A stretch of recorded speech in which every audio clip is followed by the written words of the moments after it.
Hola, it's Fernanda. Today I'm really excited about the video. I'm going to talk about how to start seeing reality as it really is. And something that I've come across recently is this metaphor about naming camera, story, emotion, and then choice. So what this means is that taking any situation, you ask, what would the camera have filmed? What would it have captured? Like, that is what is truth, that's reality. Then comes the story that comes with it, how we perceive reality, our narrative around our life. And then comes the emotion associated with that story. So asking, what emotion is visiting me right now? And then your choice is based on the values that you hold and how you want to act based on that. And it's just been very eye-opening because I think that a lot of us can get stuck in loops of how things should be, what we think about a situation, and we get so wrapped up in it, and then it's so hard to get out of that. And then we act impulsively, or we act in ways that maybe don't align with how we actually want to be. So it's just been very liberating for me to discover, and that's why I really wanted to share it. So take any situation. Let's say that you're in a fight with a friend, and so the first thing you ask is, what did the camera capture? And that's separating your narrative and separating the emotion that's coming up. So it could be, they did this thing and I did this. I don't know. And then the story is the different ways to kind of catch what a story might be and what you think might be like your narrative of what is happening could be asking, is it an absolute? They always do this. They never kind of thing. It could be mind reading. They probably think this. They're judging me because of this. Like, you don't really have proof of that happening. So you can ask, how do I know that? What evidence do I have that this is true? And for the absolutes, you can ask, is this literally true? Or does it just feel like that right now? Then there's also identity statements of, for example, I'm too much, I'm not enough, and that can bring a lot of emotions as well. And then emotional reasoning is, I feel it, so it must be true. I feel guilty, so I am in this situation. And it's not. It's just, those are aspects of how you might create a story around what's happening. And asking those questions helps you to separate from them and just see, okay, that's what the camera filmed. Like, if you're watching a movie, what would be on the screen right now? Not including whatever the story that you're attaching to it is. Then comes the emotion part, and that, I think that's really important, because if, for example, you're carrying that emotional reasoning and you're angry, you're gonna want to act and like get mad at this person or lash out, I don't know. And if you can just say, okay, this is what the camera filmed, this is what I believe, my story, and then the emotion is like, oh, anger is visiting me right now. Not I'm angry, anger is visiting me. Not I'm anxious, anxiety is visiting me. Or I feel anxiety in my body, like it's bro's coming and visiting me, like, and it can be with any emotion.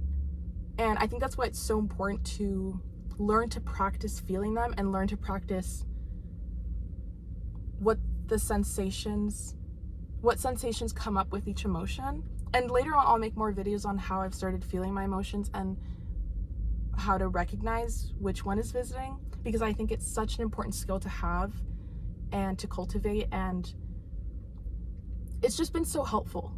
And especially that shift of like, anger is visiting me, because then you can detach from whatever impulses you had to act on, and you can just see it as it is. And there's a lot of peace that comes with that, because then when it comes to your choice of, okay, how do I want to deal with the situation, there can be situations where the thing that's happening and whatever it is that you need from it, don't align.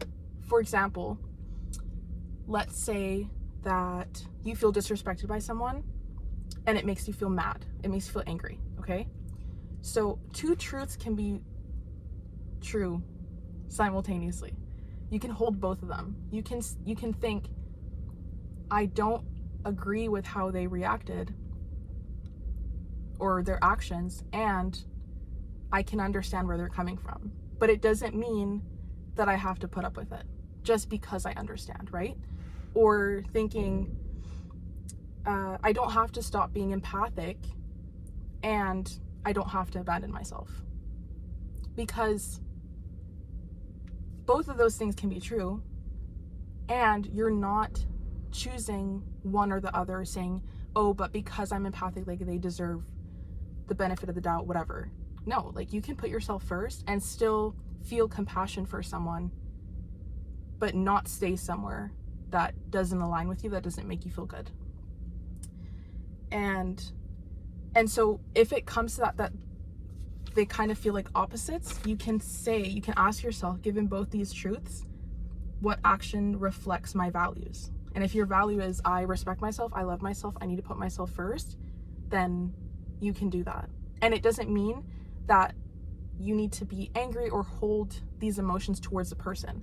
And then the other thing is that, like, it's so easy to get wrapped up in the story and in the emotion that you feel given the situation. But it's like an equation. Like if let's say this thing made you angry and you're like, oh my God, and then you like want to act on it and be impulsive and be petty or whatever, but then you take a step back, you see the camera, you see the story, you see your emotion, and then you decide, my higher self wouldn't, like, it's not worth my energy to go lash out, to go be mad at this person, right? So you can be mad, or you can feel the anger in your body and acknowledge that and release it in a way that's actually helpful to you, that actually makes you feel like, okay. Because the thing is, emotions are messengers. Emotions are just bringing to your attention what it is that you need. For example, anger is that a boundary was crossed. Sadness is normally like connection, loss of connection. And so each emotion will bring you a different message.